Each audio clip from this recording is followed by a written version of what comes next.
We're learning more about the earthquakes that rocked Japan yesterday. Some millennials have a great reason to still be living with their parents, and we're marking a very important birthday for a very special tortoise. That's some of what we'll get to on the 7 from the Washington Post. I'm Hannah Jewell. It's Tuesday, January 2nd. Let's get you caught up with today's 7 stories.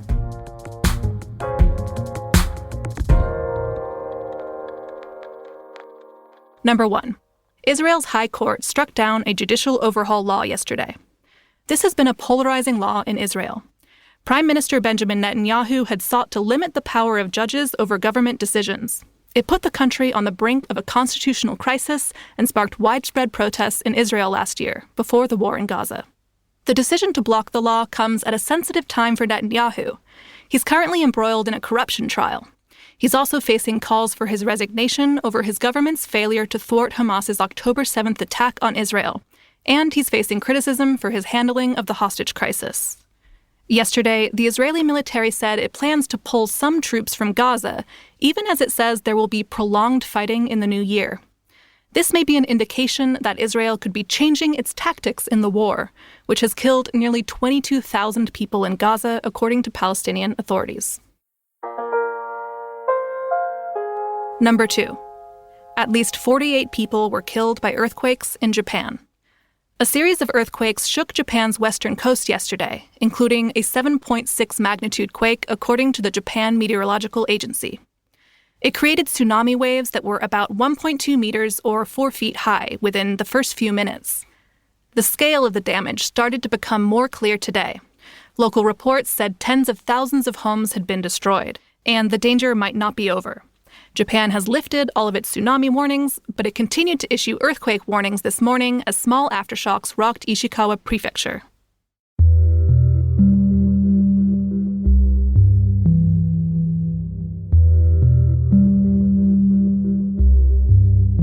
Number 3. The South Korean opposition leader Lee Jae-myung was stabbed this morning. Lee is the head of South Korea's Liberal Opposition Party. He narrowly lost the 2022 presidential election to conservative Yoon Suk-yeol. Lee was visiting the site of a new airport in the southern port city of Busan when a man appeared to strike him in the neck with a weapon. Lee collapsed and was bleeding before he was taken to a hospital. The suspect appeared to be posing as one of Lee's supporters ahead of the attack. Local reports said he had asked Lee for an autograph. The man was apprehended by police, and his motive remains unknown.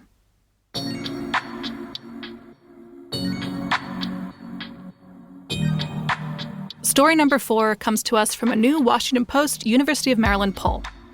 Republican loyalty to Donald Trump and Capitol rioters has climbed since the January 6, 2021 attack.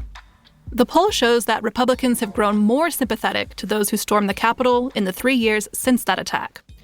Republicans are now less likely to believe that participants in the riot were mostly violent than they were in a December 2021 survey. They're also less likely to believe that Trump bears responsibility for the attack, and are slightly less likely to view Joe Biden's election as legitimate. These findings come during a crucial election year, in which Trump, the Republican frontrunner, faces criminal charges relating to the Capitol riot. At number 5, Michigan and Washington advanced to college football's national championship game. That's Williams in motion, low snap, Milroe stopped! Michigan makes a stand and comes up with a milestone playoff victory. Michigan beat Alabama 27-20 in the Rose Bowl yesterday. And in the Sugar Bowl, Washington survived a late scare to defeat Texas 37-31. The 2 undefeated winners now head to the College Football Playoff National Championship game, which is next Monday in Houston. The Wolverines and Huskies will each be making their first appearance in this official version of the championship game. It kicks off at 7:30 p.m. Eastern on ESPN.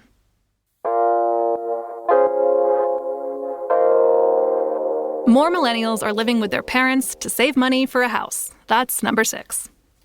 In 2022, 27% of first-time buyers moved directly from a friend's or family member's home into their own home. That's according to the National Association of Realtors. That's the highest share since the group started keeping track in 1989. And in 2023, the share was 23%, a bit lower, but still high overall. They're doing it not out of a love for their parents, at least not just that. Millennials face record-high rents and a brutal real estate market with soaring home prices and mortgage rates. So, living rent-free in your mom's house is one way to save money to someday move out.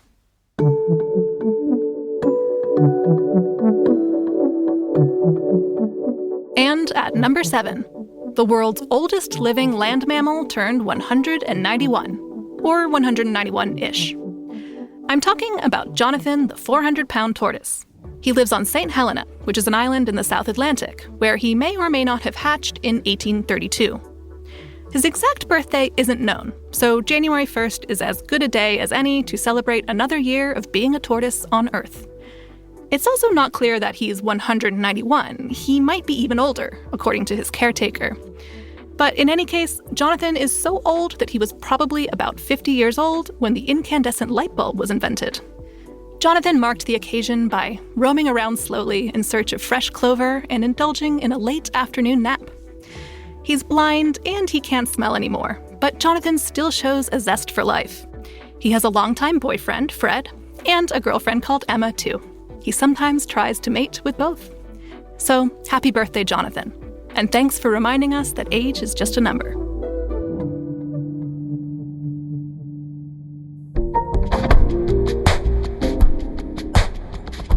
All right, you're all caught up.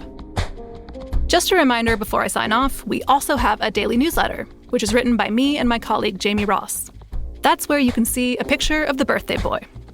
You can find the link to sign up for the 7 in our show notes. I'm Hannah Jewell, and I'll meet you back here tomorrow.